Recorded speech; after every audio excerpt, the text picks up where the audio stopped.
Yan daw ang tinatawag na keyhole.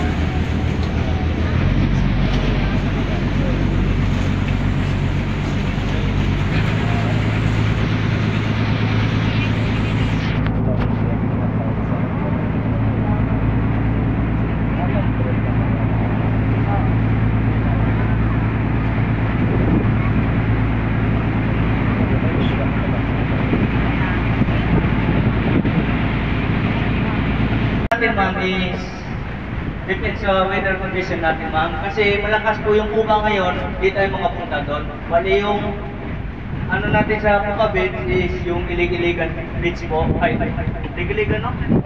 Iligan Beach ma'am.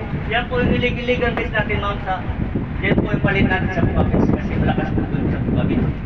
Yan po lahat ng bangka ng drop namin, destination. Kasi masama yung ano yun namin, yung panahon.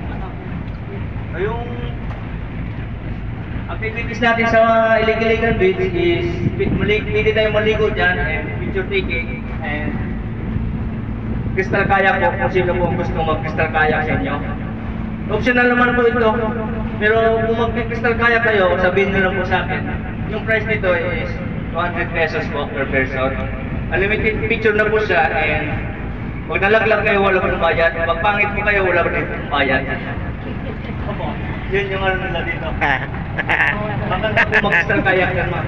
Sabihin nyo lang po sa akin. Sino po yung gusto mag-crystal kayak dito?